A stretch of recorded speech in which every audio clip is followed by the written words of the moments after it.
व्याप्तं येन चराचरं तत्पदं दर्शितं येन तस्मै श्रीगुरवे नमः। गुरुर्ब्रह्मा गुरुर्विष्णु गुरुर्देवो महेश्वर गुरुर्साक्षात् परब्रह्म तस्मै श्री गुरवे नमः। ध्यानमूलं गुरोर्मूर्ति पूजामूलं गुरोर्पदं मन्त्रमूलं गुरोर्वाक्यं मोक्षमूलं गुरोर्कृपाम् ब्रह्मानन्दं परमसुखदं केवलं ज्ञानमूर्तिं द्वन्द्वातीतं गगनसदृशं तत्त्वमस्यादिलक्ष्यम् एकं नित्यं विमलमचलं सर्वदा साक्षिभूतं भावातीतं त्रिगुणरहितं सद्गुरुं तं नमामि। सद्गुरुं तं स्मरामि, सद्गुरुं तं भजामि। नमो ब्रह्मण्यदेवाय गोब्राह्मणहिताय च जगद्विताय श्रीकृष्णाय गोविन्दाय नमो नमः। मूकं करोति वाचालं पङ्गुं लङ्घयते गिरिं यत्कृपातमहं वन्दे परमानन्दमाधवं। नमो श्री ब्रह्म विद्यायां योगशास्त्रे नमः। श्री गुरुचरणकमलेभ्यो नमः। श्री कृष्णाय नमः।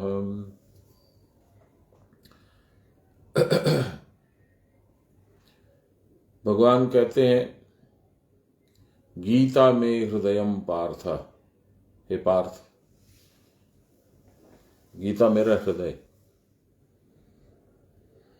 भगवान के हृदय में परम भक्त ही रह सकता है, विशुद्ध भक्त, जिसको सिर्फ भगवान की चाह है और संसार की चाह नहीं है, ऐसा व्यक्ति ही भगवान के हृदय में रह सकता है, यानी गीता में रह सकता है। उसी को गीता भगवान प्रत्यक्ष करा देते हैं, उसका अर्थ बता देते हैं। और ये भगवान कौन है? साक्षात श्री कृष्ण रूप में गुरु महाराज। गुरु महाराज अपनी अनूठी कृपा से आपको, मेरे को, अपने सारे भक्तों को गीता पाठ सुना देते हैं, पढ़वा देते हैं, बतला देते हैं। ये बहुत बड़े भाग्य की बात है कि हम लोग तीसरी चौथी बार संपूर्ण गीता का पाठ कर रहे हैं और भगवान करवा रहे हैं। 14वां अध्याय जो है वह प्रकृति के खेल का कच्चा चिट्ठा है। प्रकृति कैसे करती है, अपना खेल कैसे करती है। प्रकृति के बारे में आपको मालूम है, चंडी में भी कहा गया है, सृष्टि स्थिति विनाशानां शक्तिभूते सनातनी गुणाश्रये गुणमये नारायणी नमोस्तुते। अब देखिए, इसको थोड़ा सा एनालाइज करिए। सृष्टि स्थिति विनाशानाम शक्तिभूते सनातनी। सनातनी अनादिकाल से, यानी जब से भगवान है तब से शक्ति भी है, प्रकृति भी है, एक ही है। शक्ति प्रकृति है, भगवान की शक्ति है। तो अनादिकाल से शक्ति भी है, चूंकि भगवान भी है। और ये क्या करती है? सृष्टि स्थिति विनाशानाम। सृष्टि करती है यानी बनाती है, स्थिति करती है यानी उसको बचा के कुछ दिन रखती है, और फिर विनाश कर देती है। ये आप हर एक चीज में देखिए, दुनिया में जिस तरह की भी एक्टिविटी उसमें देखिए। मैं एक व्यावसायिक परिवार का सदस्य हूं, तो मैंने अपने परिवारों में देखा है, व्यावसायिक परिवारों में एक जनरेशन बहुत अथक परिश्रम करके खड़ा करता है एम्पायर। मेरे पिताजी की 15 माइंस थी, मेरे ताऊ जी की 5-6 माइंस थी, दूसरे ताऊ जी की और थी, ऐसे करके हम लोग कोई 30-32 माइंस के ओनर थे। सृष्टि स्थिति, जब तक पिताजी रहे तब तक माइंस रही। विनाशानाम, वो गए और सारा साम्राज्य गवर्नमेंट ने ले लिया। सृष्टि स्थिति विनाशानाम। फिर हम लोगों ने मेहनत करके 2-3 कारखाने लगाए, वो चले, अच्छे चले। सृष्टि स्थिति, उसके बाद ईर्ष्या आ गई, आपस में मतभेद आ गया, वो चला गया। फिर मैंने तीसरा लगाया। अब इसमें न ईर्ष्या करने वाला कोई है, न मतभेद करने वाला कोई है, इसमें सृष्टि का खेल है। मैंने लगाया, सृष्टि हुई, स्थिति हुई, 5-7 साल 8 साल मैंने चलाया, खूब बढ़िया से चला, बहुत नाम भी हुआ, सब कुछ हुआ। विनाश, अचानक बोकारो स्टील ने वो टेक्नोलॉजी बंद कर दी, वो आइटम का रिक्वायरमेंट ही खत्म हो गया। तो क्या बोला भगवान ने? प्रकृति अपना खेल करती है, गुणाश्रय गुणमय। गुणों का आश्रय तुम ही हो, तुम ही उनको बचाती हो, उनको दबा कर उनको प्रश्रय देती हो। गुणमयी, ऐसा लगता है कि तुम गुणों की क्या कहोगे, तुम्हारे से ही गुण निकलते ही, तो सबको पता ही है, लेकिन गुणमयी का मतलब यहां पे होगा, मैं सोच के बताऊंगा आपको। गुणाश्रय गुणमय नारायणी नमोस्तुते, भगवान की शक्ति, आपको प्रणाम है। तो ये एक श्लोक में हम लोगों ने चतुर्दश अध्याय का सारांश निकाला। ये सबके साथ लागू है। बिरला परिवार देखिए, एक जमाने में कहां था, फिर अलग अलग, वो परिवार अलग, वो अलग, वो अलग, वो अलग। तो पहले सृष्टि हुई, जीडी बिरला ने किया, ऐसा माना जाता है। लेकिन जीडी बिरला के पूर्वजों ने भी बहुत कुछ निर्माण किया, वो करते करते करते करते, और उसके बाद में जब विखंडन हो गया, तो अब धीरे धीरे धीरे वो परिवार कमजोर हो गया, वो कमजोर हो गया, वो कमजोर हो गया। कुछ लोग तेज हैं अभी भी, उनकी स्थिति मेंटेन है, बाकी लोग डाउन हिल जा रहे हैं। आप कहीं भी देख लीजिए, पॉलिटिक्स में देख लीजिए, कांग्रेस, अब अच्छा बुरा सही गलत वो मैं नहीं बोल रहा हूं, निर्माण किया जब, तो कांग्रेस पूरे भारत में छा गई। शायद हिंदुओं के लिए कुछ उसमें गड़बड़ था, लेकिन था। तो सृष्टि हुई, स्थिति रही, बहुत साल तक कांग्रेस का रूल रहा, अविच्छिन्न, बिना किसी डिस्प्यूट के। और अब जय श्री राम हो गया, मोदी जी आए तो सृष्टि हुई। भारतीय जनता पार्टी के 2 सीट भी नहीं आती थी पूरी लोकसभा में, अभी 300 के ऊपर है। सृष्टि स्थिति, भगवान न करे उनका कोई विनाश हो। मैं तो चाहता हूं कि 50 साल 100 साल तक भारतीय जनता पार्टी का रूल रहे। कम से कम हिंदुओं को तो डर भय अब नहीं लगता उतना। आप कहीं भी देख लीजिए, किसी फील्ड में भी देख लीजिए, कोई बिल्डिंग का निर्माण हुआ, बिल्डिंग बनी, बड़ी सुंदर, बड़ी भव्य, बहुत अच्छा है, बनाने वाले को बड़ा आनंद है, फिर धीरे धीरे समय का थपेड़ा पा करके वो बिल्डिंग चूरमूर हो जाती है, फिर ध्वस्त हो जाती है, डिक्लेयर्ड टू बी डेंजरस, ऐसा भी आता है, फिर अबैंडन हो जाता है, खंडर हो जाती है। राजाओं के किले देख लो आप। तो ये सृष्टि का नियम है, सृष्टि स्थिति विनाश। आपके देह के साथ भी यही है। जब आप पैदा हुए थे, माता पिता को बड़ा आनंद आया था, सृष्टि हुई, हमारा बेटा या बेटी या हमारी संतान आई है, सृष्टि स्थिति, धीरे धीरे धीरे धीरे बड़े होते होते होते होते एक स्थिति में आए आप, अब आपको संतान हो गई, किसी किसी के यहां उन संतानों की भी संतान हो गई, ये सृष्टि चल रही है। और फिर अचानक एक दिन यमराज आए, चल बेटा टाइम हो गया तेरा, विनाश। तो ये किसी एक सब्जेक्ट पे या एक टाइप ऑफ पर्सन पे या एक टाइप ऑफ ऑब्जेक्ट पे नहीं है, ये हर चीज पे लागू होता है। गाड़ी आती है नई, बड़ा अच्छा लगता है, बहुत दिनों तक चलती है, वो भी अच्छा लगता है। उसके बाद में एक समय आता है कि उसके स्पेयर पार्ट्स नहीं मिलते हैं। जैसे मेरी एक कॉन्टेसा गाड़ी थी, उसको डिसकंटिन्यू कर दिया कंपनी ने, अब उसके स्पेयर्स भी नहीं मिलते हैं। तो प्रकृति का जो खेल है ये मनुष्य अपने ऊपर ले लेता है। मैंने किया, मेरे से हुआ, ये हुआ, ये हुआ, ये हुआ। बाबा बराबर बोलते थे, बहुत अच्छे से सुंदर तरीके से बाबा बोलते थे, और उनकी हंसी तो लाजवाब थी। बाबा बोलते थे, लोके बोले कोरी आमी कोरी आमी, ब्रह्मा काशे बसिया मुचिकी मुचिकी हासे जगत स्वामी।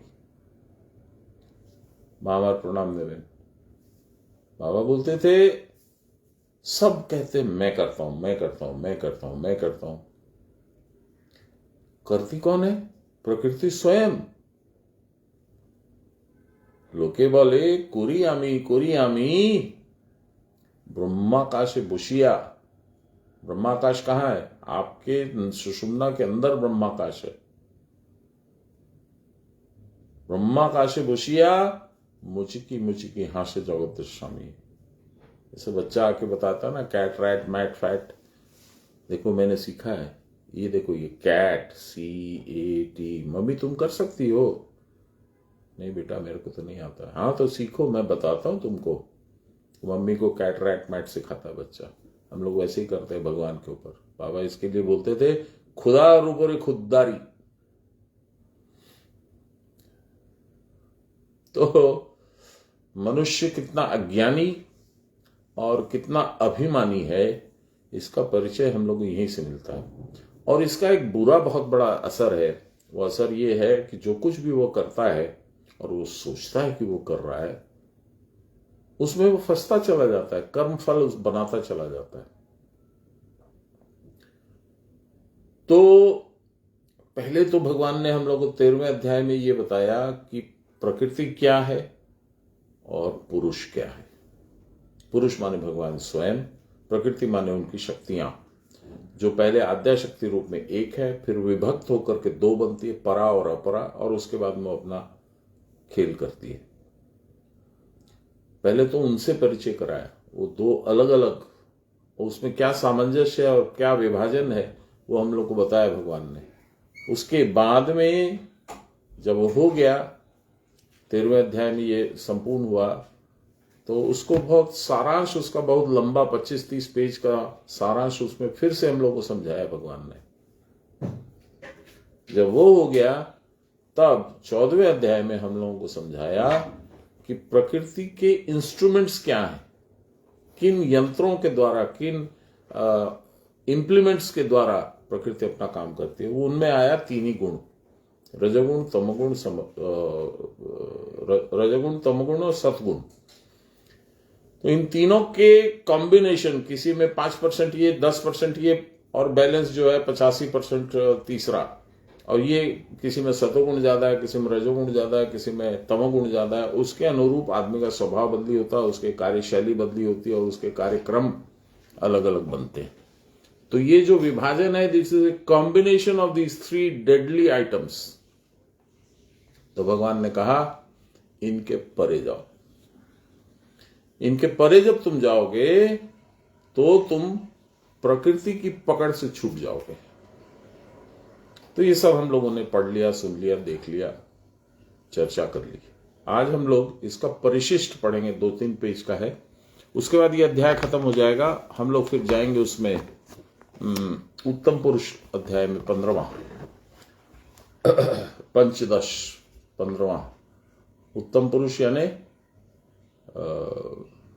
भगवान का एक और रूप जो आपके अंदर है, पुरुषोत्तम योग। 14दश अध्याय का परिशिष्ट,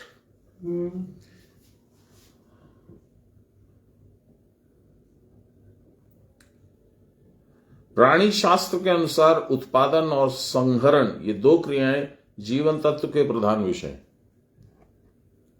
जो जन्मा है उसका उत्पादन हुआ है, उसकी कुछ देर स्थिति रहेगी और फिर उसका लय हो जाएगा या संहरण हो जाएगा, संहार, डिस्ट्रक्शन। ये दो क्रियाएं परस्पर विपरीत होने पर भी एक दूसरे के साथ मिलकर ही अवस्थित होती है। जो आया है जाएगा, कह गए दास कबीर। कोई सिंहासन चढ़ी चला, कोई बंधा जंजीर, है ना। कोई भी किसी को छोड़ के नहीं रह सकता। संहार उसी का होगा जो उत्पादित हो चुका है, उत्पादन उसी का होगा जो संहार, जिसका पिछले जन्म में संहार हो चुका है। पुनरअपि जन्मम पुनरअपि मरणम भज गोविंदम मूढ़मते। ये सदा एक साथ रहती स्थिति, माने उत्पादन, सृष्टि और विनाश। हिंदुओं की लिंग पूजा में यह मिलित भाव बहुत ही सुस्पष्ट भाव से वर्तमान दिख पड़ता है। गौरीपट और लिंग, लिंग जो है वो सृष्टि का पुरुष का द्योतक है और गौरीपट जो है वो प्रकृति का द्योतक है। योनि के साथ लिंग की नित्य संबंध रूप मूर्ति है शिवलिंग। इसको समझने के लिए पहले जो समझना आवश्यक है उस प्रसंग को ही यहां मैं उठाता हूं। सान्याल बाबा बोल रहे हैं। संहरण क्रिया का सर्वप्रधान व्यापार है उत्सर्ग क्रिया। उत्सर्ग क्रिया प्रश्वास या वायु का अपगम, इसके द्वारा ही प्रत्येक जीव कोषाणु का मल बाहर प्रक्षिप्त होता है। पसीने से निकलता है, कफ से निकलता है मल, श्वास के द्वारा निकलता है, बहुत सारी प्रक्रियाएं।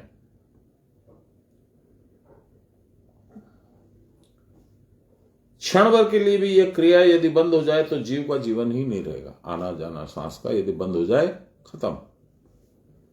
उपाय विशेष के द्वारा यह श्वास या निर्गमन रोका जा सकता है।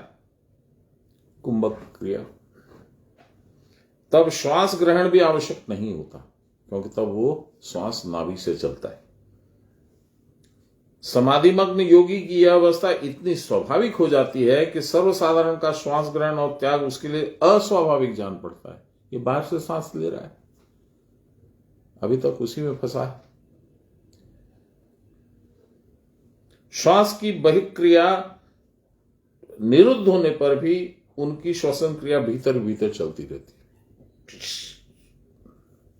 उस समय वह सुषुम्ना नाड़ी के भीतर रहती है, अतः बाहर से उसकी क्रिया लक्षित भी नहीं होती, पता भी नहीं चलता। श्वास एक बार की रुद्ध हो जाने पर शरीर ही नहीं रह सकता। एक बार की अचानक से रुक गई तो शरीर का नाश हो जाएगा। तो गला घोट के मारना, फांसी देना, दम बंद कर देना, पानी में डुबा देना, यही सब है। अचानक रोक देने का है। हमारे शारीरिक सारे व्यापार इस श्वसन क्रिया के अधीन है, श्वास के अधीन। देखिए, बहुत इंपॉर्टेंट और बहुत सुंदर ढंग से सान्याल महाशय बोल रहे हैं। इसको समझने की चेष्टा करिए प्लीज। पशु पक्षी कीट पतंग, यहां तक कि वृक्ष लता आदि के भीतर भी यह श्वसन क्रिया अविरत गति से चलती है, विदाउट स्टॉप।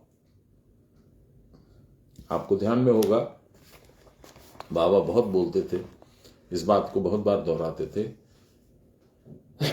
पार्वती जी ने शिव जी से पूछा कि महाराज, इतने प्राणी हैं संसार में, करोड़ों लाखों करोड़ों में, उनके कल्याण के लिए आपने क्या विधि उत्पन्न की है? तो शिव जी ने कहा, शिवादि कृमि पर्यंतम, शिव से लेकर के कृमि यानी बैक्टीरिया तक, शिवादि कृमि पर्यंतम प्राणी नाम प्राण वर्तते, सबके अंदर प्राण है। निश्वास श्वास रूपेण मंत्रोयम वर्तते प्रिय, मैंने श्वास श्वास के साथ निश्वास श्वास रूपेण मंत्रोयम वर्तते प्रिय, सांस का टानना और छोड़ना, इसी में मैंने मंत्र फिट कर रखा है। उतना ही भर वो करेंगे तो कल्याण होगा। क्या करना है आपको? आपको उस पर लक्ष्य रखना है।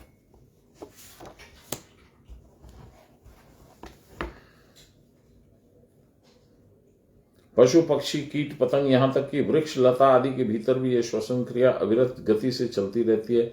सुषुम्ना के भीतर श्वसन क्रिया का बाहरी कोई चिन्ह नहीं रहता।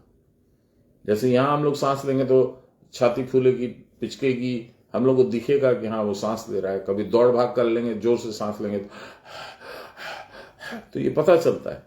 सुषुम्ना में जो श्वास आना जाना करता है उसका पता नहीं चलता। सुषुम्ना के भीतर श्वसन क्रिया का बाहरी चिन्ह नहीं है। उसके अस्तित्व का प्रमाण यही है कि श्वसन क्रिया न होती तो बीज के भीतर अंकुर की उत्पत्ति नहीं हो पाती, मर चुका होता जीव।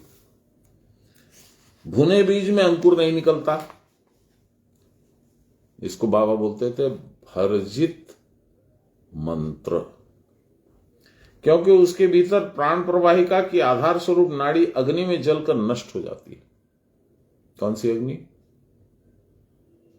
पूजा कहां गया? उस मंत्र को कहां पूजा गया? नाभि में। वही है ज्वलनशाला, यज्ञशाला, वहीं पे यज्ञ होता है। यह प्रवाहिका जब तक रहती है तब तक जीव के मृतवत होने पर भी उसके भीतर जीवनी शक्ति लौट आ सकती है।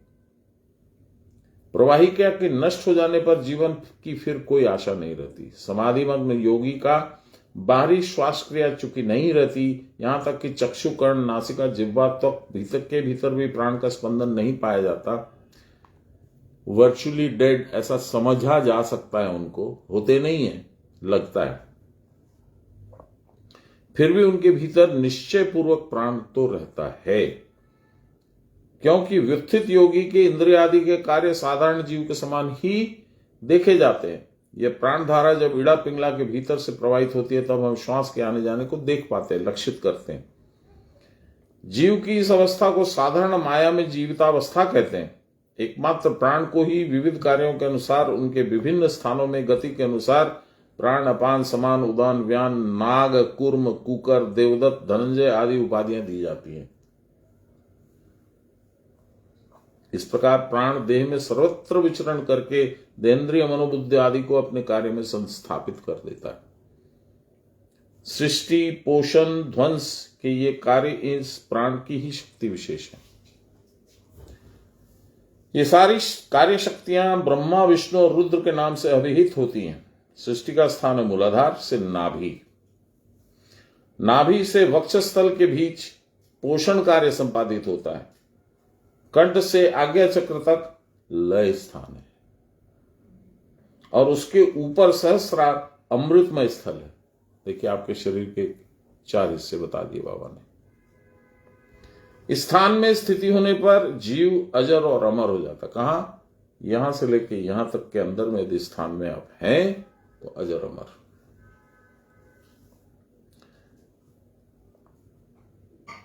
प्राणापान आदि साधारणतः विक्षिप्त स्वभाव है, परंतु प्राण का एक अपरिवर्तनीय स्थिर भाव भी है, वही आत्मा है।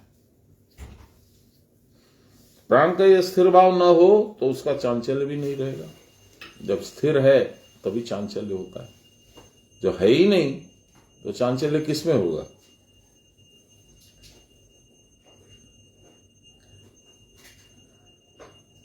यह स्थिर और चंचल भाव योनि और लिंग, प्रकृति और पुरुष की संयुक्तावस्था के समान एक के साथ दूसरे गुथे हुए। प्रकृति नहीं होगी तो पुरुष भी नहीं पता चलेगा, पुरुष नहीं होगा तो प्रकृति होगी नहीं। मेरी शक्ति तो तब तक है जब तक मैं हूं।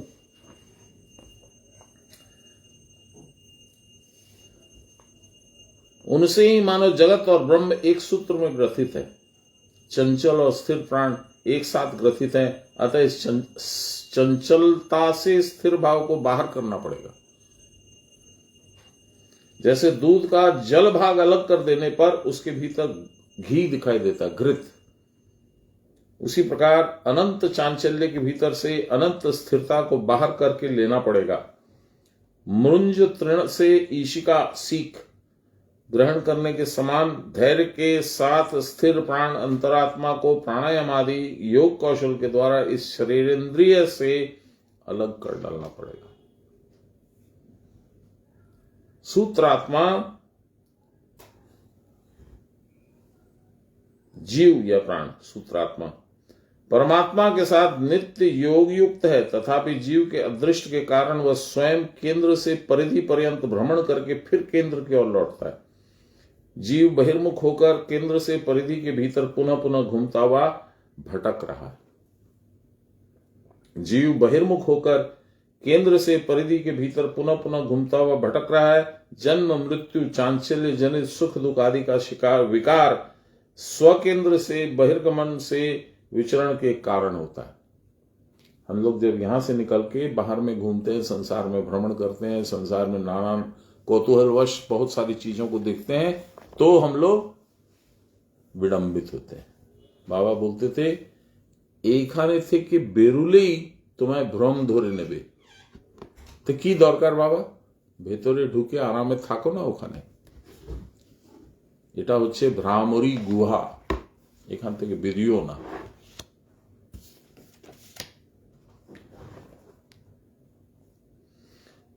ये लाइन को फिर से पढ़ता हूं। जन्म मृत्यु चांचल्य जनित सुख दुख आदि का विकार स्वकेंद्र से बहिर्गमन में विचरण के कारण होता है। भ्रामरी गुफा से बाहर निकलते तब सुख दुख आदि विकार आपको लगते हैं, अरे मैं तो बहुत दुखी हूं, मैं तो बहुत टेंशन में हूं, मेरा तो ये प्रॉब्लम है, मेरा तो वो प्रॉब्लम है, जबकि कुछ है नहीं। अब वापस घुस जाइए। जैसे बाघ आएगा, कोई हाथी आएगा, कोई पागल आदमी आएगा, तो आप अपने घर में घुस के दरवाजा बंद कर लेते ना, उसी तरह से ये मेरा घर, इसमें घुस के दरवाजा बंद कर लीजिए, आप अंदर में रहिए। अपने केंद्र में फिर लौट आने पर इस समस्त चांचल्य का लेश मात्र भी नहीं रहता। कुटस्थ में जाइएगा, चांचल्य खत्म, भ्रांति खत्म। साधन के प्रभाव से प्राणादि वायु अपने केंद्र सूत्रात्मा के भीतर लौट आता है। कुटस्थ और सूत्रात्मा प्राण दोनों को एक यहां सम्मिलित भाव से बताया है बाबा ने। जो स्थिर प्राण है वो कुलकुंडलिनी है। सूत्रात्मा के परमात्मा में सम्मिलित होने पर जो अवस्था प्राप्त होती है, योगी लोग उसको अवस्था भेद से सविकल्प और निर्विकल्प समाधि का नाम देते हैं। प्राण को रुद्र कहते हैं।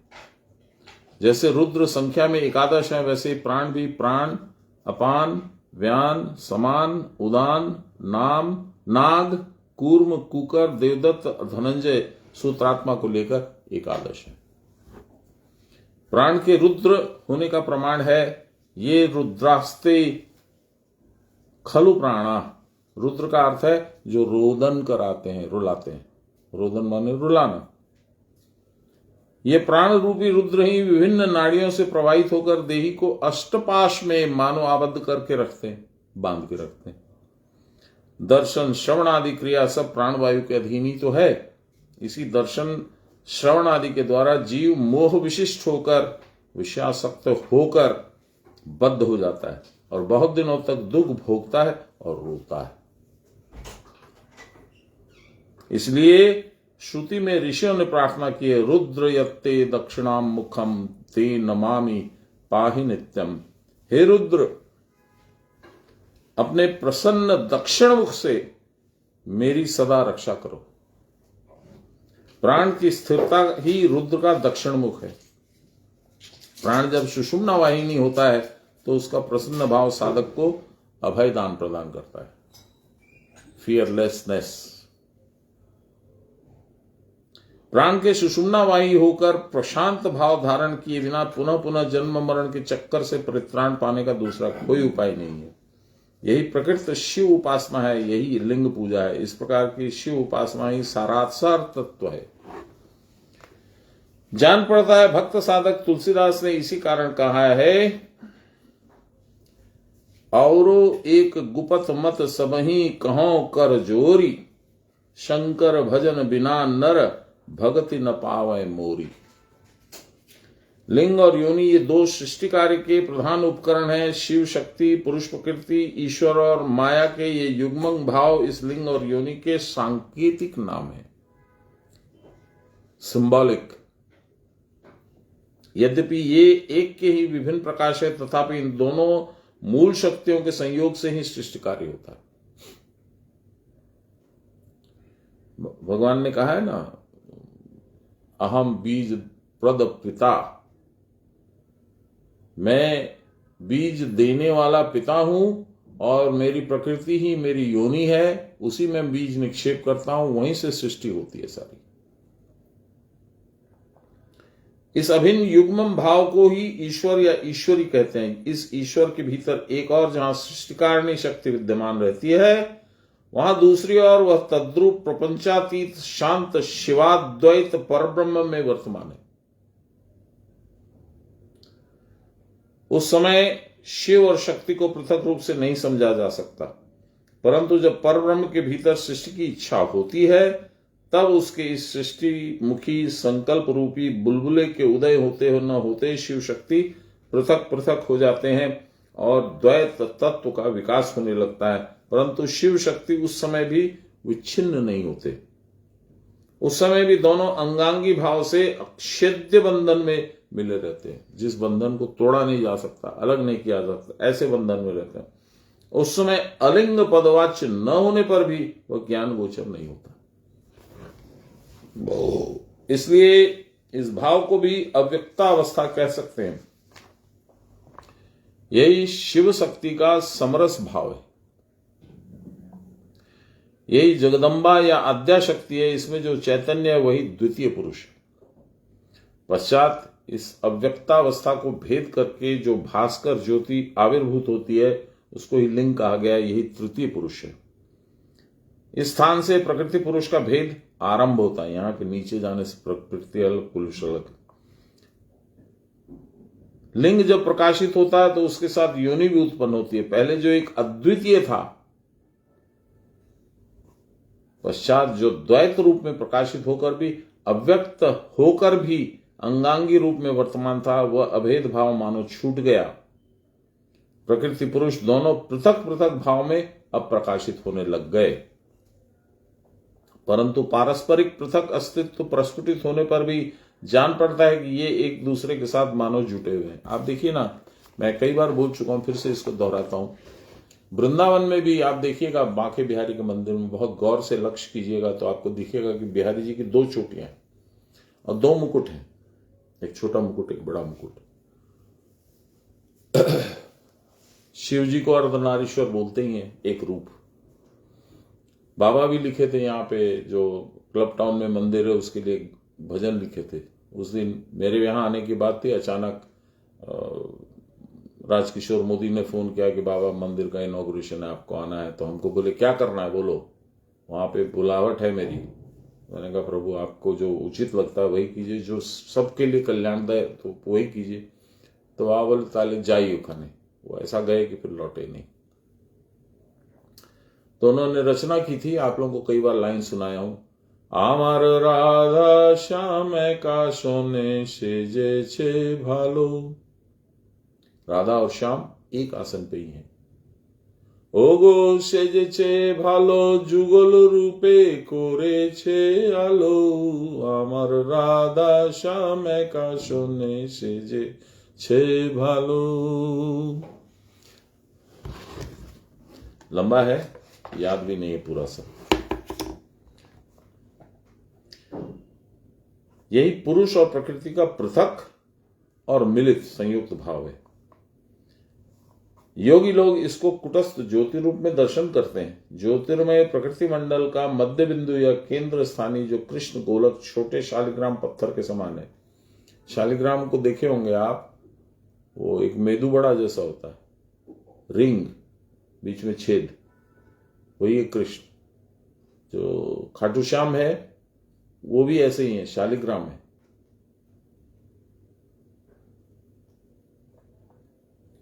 ज्योतिर्मय प्रकृति मंडल का मध्य बिंदु या केंद्र स्थानीय जो कृष्ण गोलक छोटे शालिग्राम पत्थर के समान है, वही राधा वक्षस्थल स्थित श्री कृष्ण है। वही साधकों के ध्येय सवित्र मंडल मध्यवर्ती पुरुष है। वह पुरुष पुरुषोत्तम नारायण या द्वितीय पुरुष के साथ अभिन्न है, किंतु ज्योति और उसके मध्य में स्थित कृष्ण अर्थात पुरुष कृष्ण पिंगलम नील पीत मिश्र वर्ण है, यही तृतीय पुरुष है। इन दोनों का ऐसा संबंध है कि एक को छोड़कर दूसरा प्रकाशित नहीं होता। जिन लोगों ने कुटस्थ का दर्शन किया है, बाबा से सुना है, पहले बृहद ज्योति यहां पे होती है, वो अंदर नहीं जाने देती। फिर गुरु की कृपा से उस ज्योति को भेद करके जब अंदर जाते हो तो अखंड मंडलाकारम व्याप्तम येन चराचरम तत्पदम दर्शितम येन तस्मै श्री गुरुवे, वो रिंग रहता है, उसके बीच में छेद रहता है।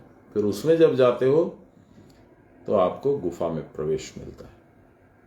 बहुत लंबी यात्रा है, ब्रह्मांड पूरा का पूरा इसी में रहता है। तो कितने दूर जाइएगा, कितने दूर बताऊंगा मैं।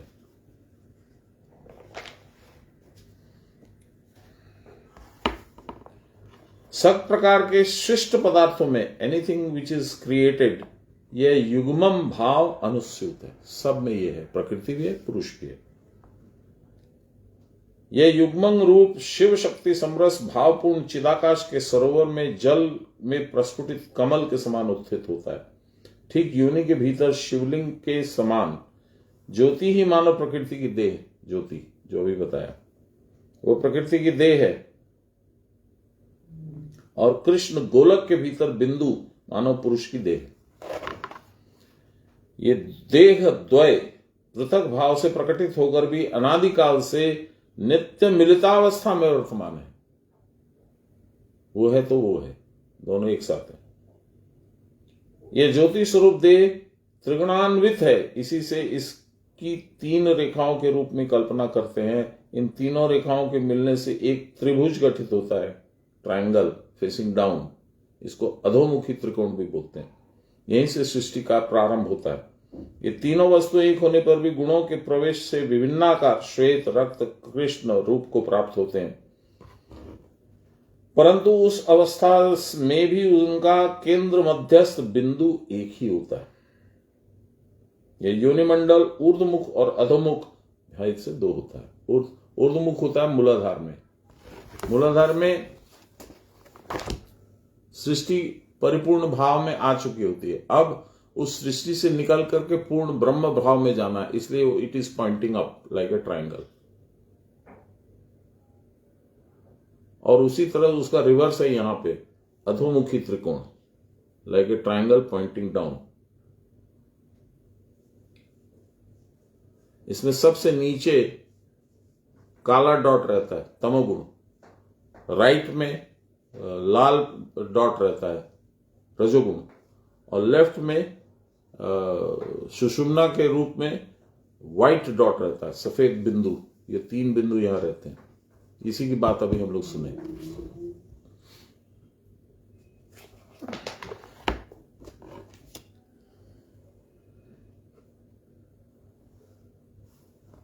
ये योनिमंडल ऊर्ध्वमुख और अधोमुख भेद से 2 प्रकार का होता है।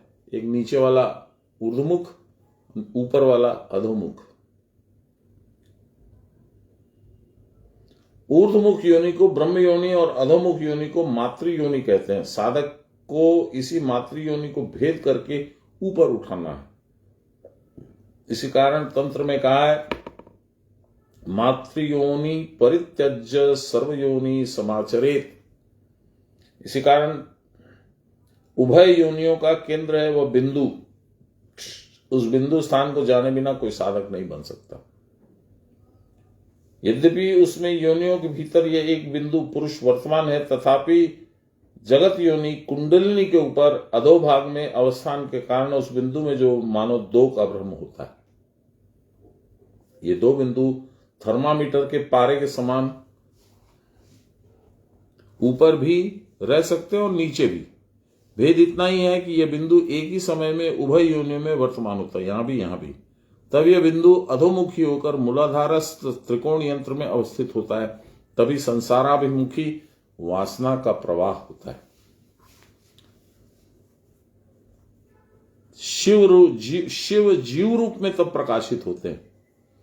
उस अधोमुखी बिंदु को ऊर्ध्वमुख करने की प्रक्रिया है षटचक्र भेद की क्रिया या प्राणायाम। इसको मूलाधार से मानो बलपूर्वक ताकत से उठाकर आज्ञा चक्र के ऊपर ऊर्ध्व त्रिकोण में बिंदु संस्थापित होता है, तब जीव शिव हो जाता है।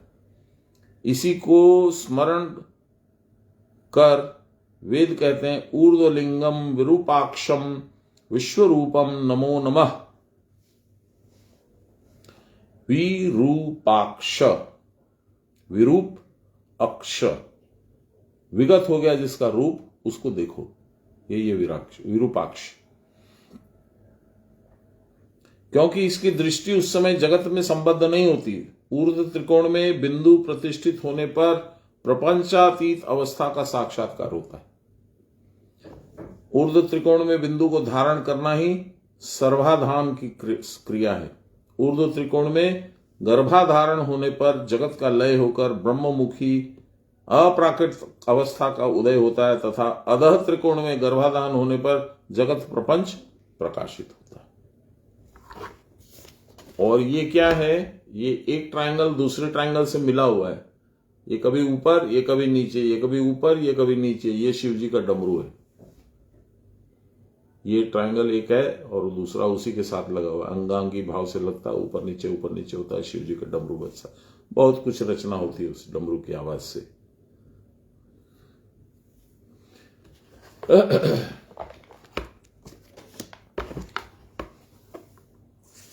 बहुत सारे भेद बताए बाबा ने। आज का 14वें अध्याय का परिशिष्ट भी समाप्त, सारांश भी समाप्त। अब हम लोग 15वें अध्याय को प्रारंभ करेंगे। अब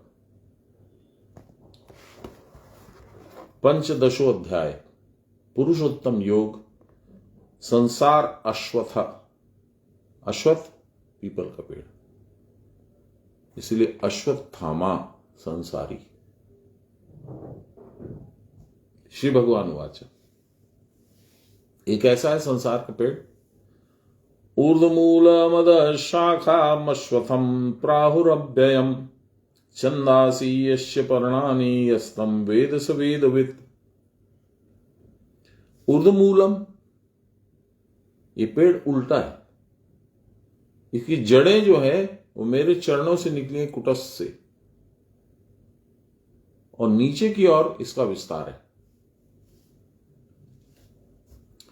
श्री भगवान वाचा, भगवान बोले, ऊर्ध्व में जिसका मूल है, मूल माने रूट्स, जड़ें, शाखाएं जिसकी नीचे की ओर हैं, ब्रांचेस नीचे की तरफ स्प्रेड की हैं, उस अव्यय, कभी नष्ट न होने वाले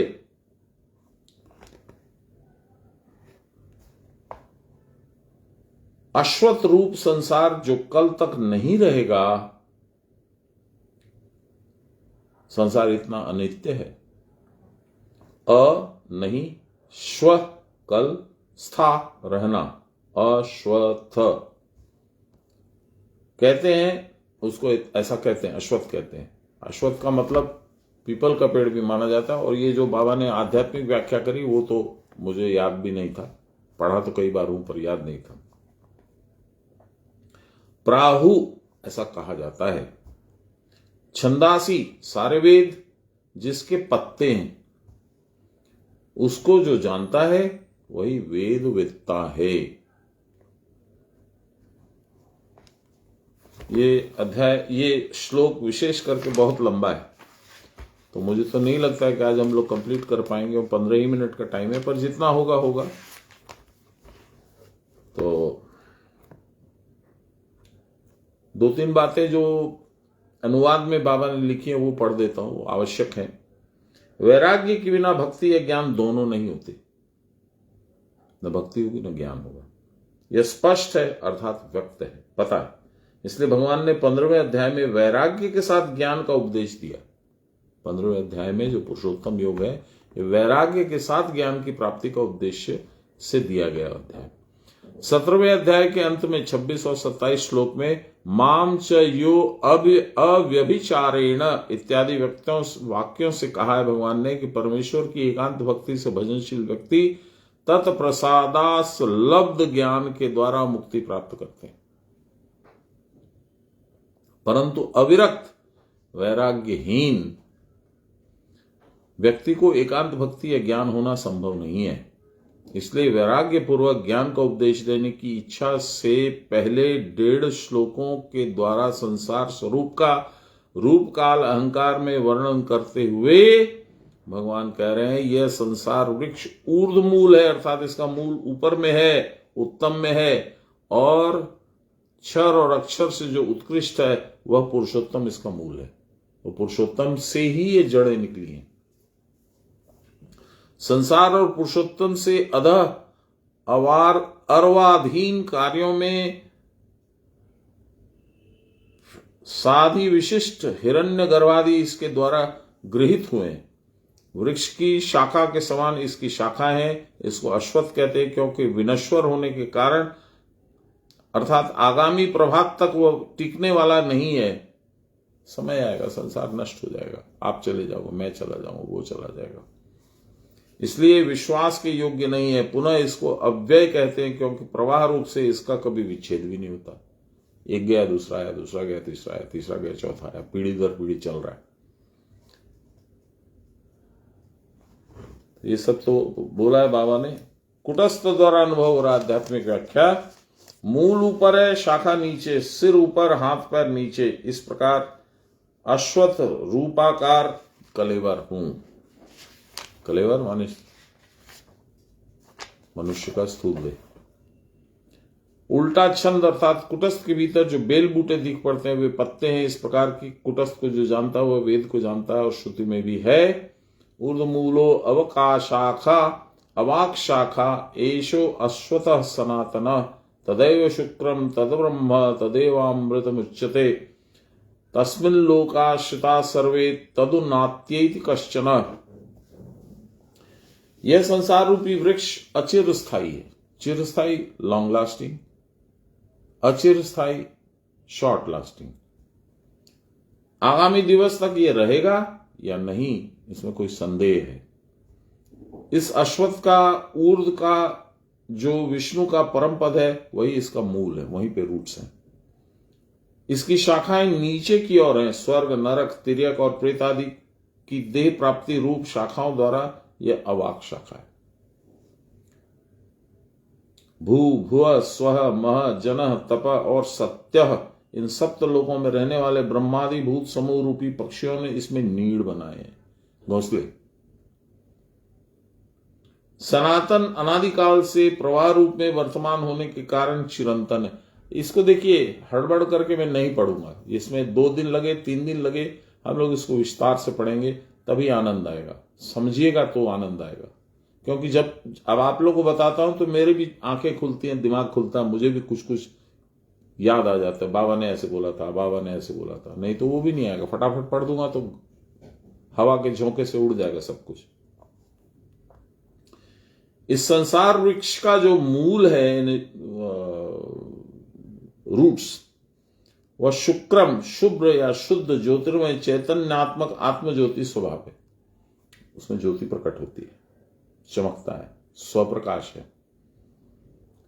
तत्ब्रह्म सर्वापेक्षा महत्वपूर्ण होने के कारण वह ब्रह्म है, वही अमृत है, ऐसा कहलाता है। सारे लोग उस ब्रह्म के आश्रित हैं, उसको कोई अतिक्रमण करके अवस्थान नहीं कर सकता। यही वह वस्तु है जिसको नचिकेता ने जानना चाहा था।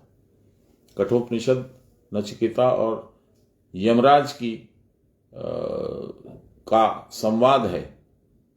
नचिकेता ने यही जानना चाहा कि क्यों होता है, ये कैसे होता है। तो यमराज ने उसको पहले तो प्रलोभन दिया कि बहुत अच्छी अच्छी सुंदर सुंदर स्त्रियां दे दूंगा, राज दे दूंगा, पैसा दे दूंगा, घोड़े हाथी विशाल सेना दे दूंगा, तुम ये सब मत, इसमें क्यों फंसते हो, अभी तो तुम्हारी उम्र ही कुछ नहीं है।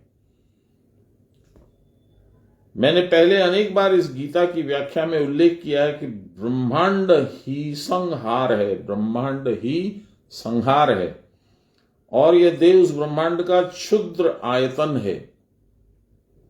देहे अस्मिन वर्तते मेरु सप्तद्वीप समन्वित, ये सान्याल बाबा लिख रहे हैं। सरित सागरा शैला चित्राणि चित्रपालका त्रैलोक्ये यानि भूतानि तानि सर्वाणि मेमतः। शिव संहिता। सरित नदियां, सागर ओशंस, शैला पर्वत, चित्राणी मैदान, और क्षेत्रपालक उन मैदानों को, उन एरिया को, शरीरों को रक्षा करने वाले। त्रैलोक्य यानी भूतानी तानी सर्वाणी में मता, यही त्रैलोक्य में जितने भूत हैं सब में ऐसा ही संरचना है। इसी तरह से ब्रह्मांड भी रचित हुआ है। श्रीमद आचार्य शंकर ने भी कहा है कि यह संसार वृक्ष अवाक शाखा है, यानी इसकी शाखाएं नीचे की ओर फैली है। स्वर्ग, नरक, तिर्यक और प्रेतादि रूप शाखाओं के द्वारा यह अवाक शाखा है। भू, भुव, स्व, मह, जन, तप और सत्य, इन सातों लोकों में रहने वाले ब्रह्मादि भूत समूह रूपी पक्षियों ने इसमें नीड़ बनाए। यह वृक्षाकार कलेवर है। कलेवर माने स्थूल शरीर। मूल शब्द से हम लोग साधारणतः नीचे की ओर समझते हैं, परंतु इस वृक्ष का मूल ही ऊपर है और शाखाएं नीची हैं, यानी ये उल्टा है। यह मूल जीव का मस्तक है, मेरु शिखर है। ये मेरु शिखर, ये मेरु शिखर सहस्रारी विष्णु का परम पद है।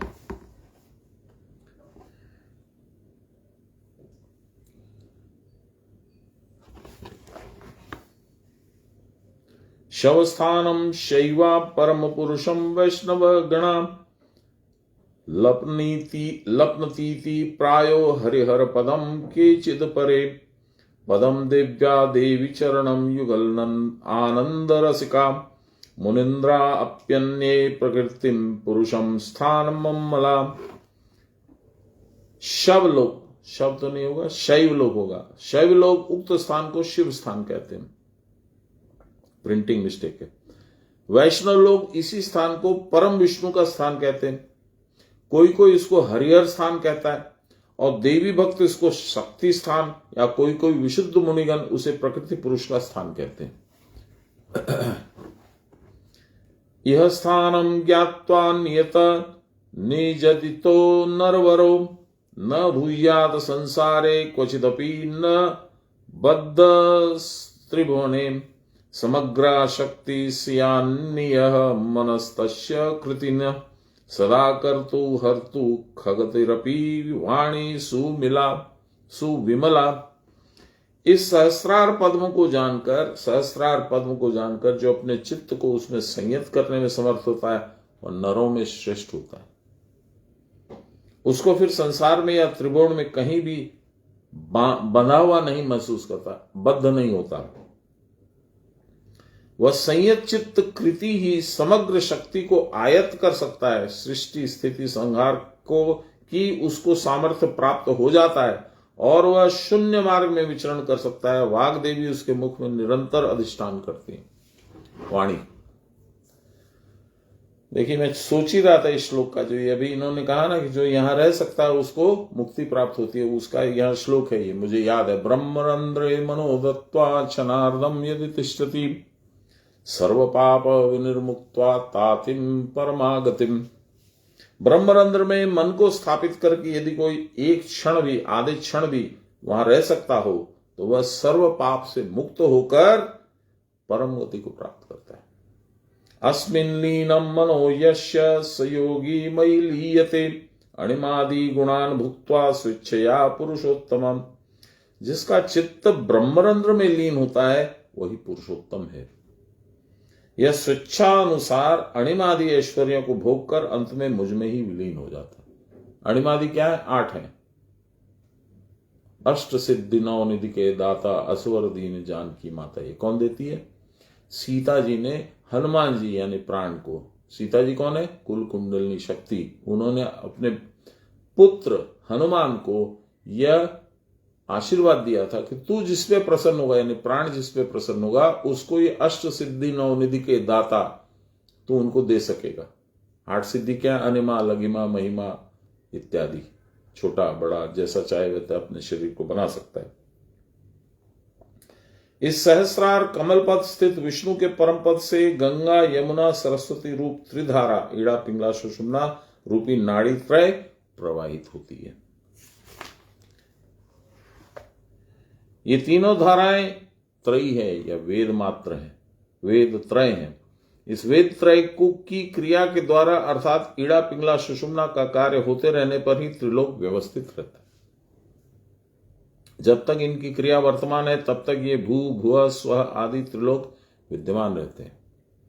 जिस सहस्रार में सब मिलकर एक हो गए, जहां कुछ भी नहीं था, उसी महाशून्य पर व्योम क्रिया की परावस्था से सृष्टि की अभिव्यक्ति होती है। सच्चिदानंद विभवात सकलात परमेश्वरात आसित शक्त शक्ति ततो नादो नादाद बिंदु समुद्भव। शारदा तिलक।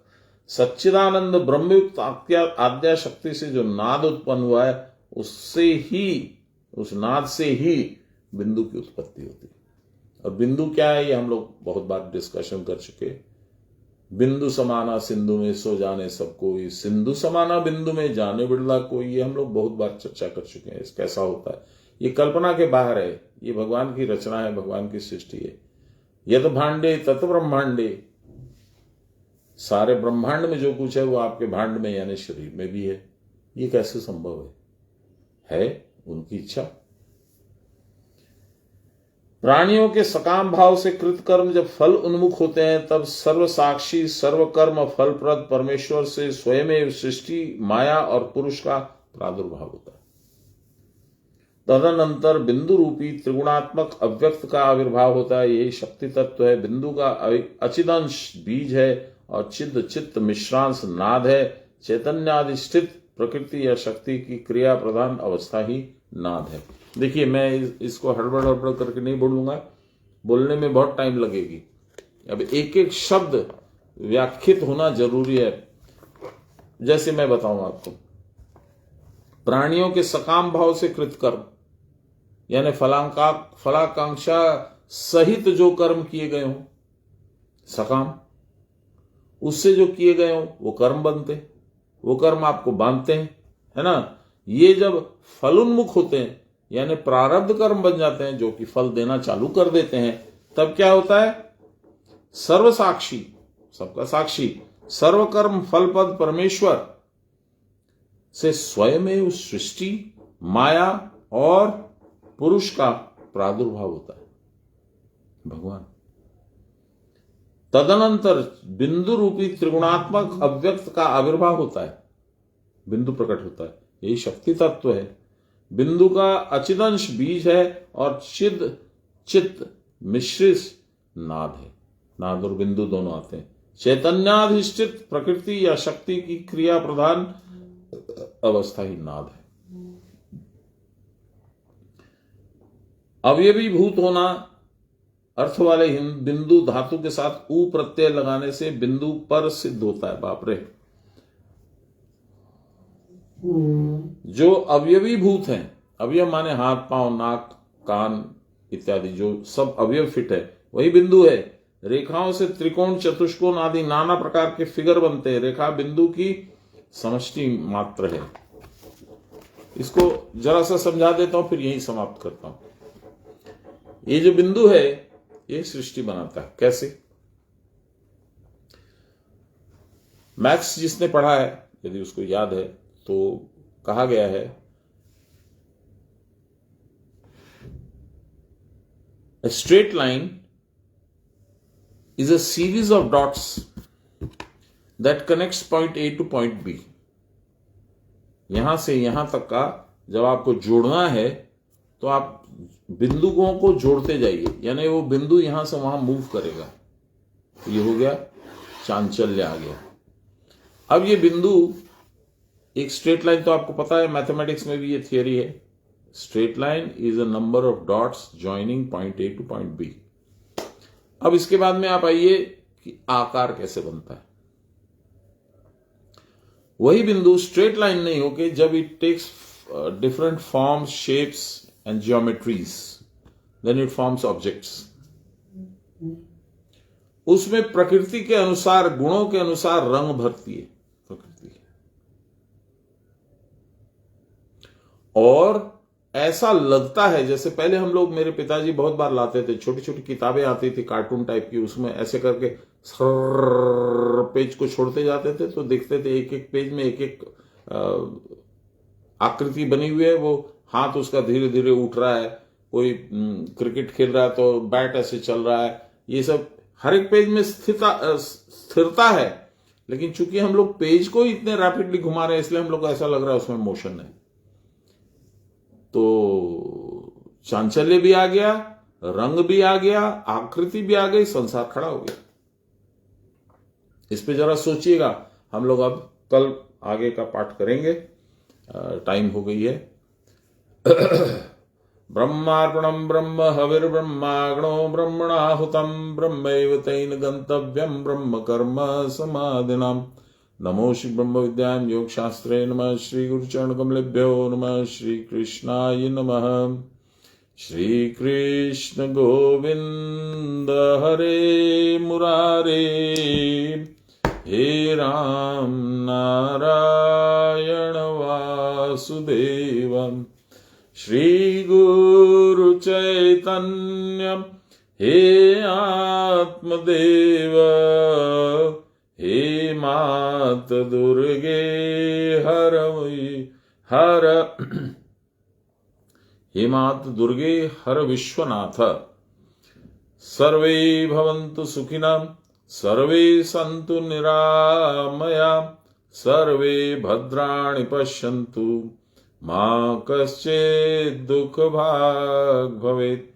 असतो मा सद्गमय, तमसो मा ज्योतिर्गमय, मृत्योर्मामृतं गमय। आविराविमहीधि। बोलिए प्रेम से गुरु महाराज की जय। परम गुरुदेव की जय। परात्पर गुरुदेव की जय। परमेष्टि गुरुदेव की जय। गुरु माता की जय। हर हर महादेव। सबको जय गुरु। मां আমার প্রণাম নেবেন। কালকে দেখা হবে। জয় গুরু।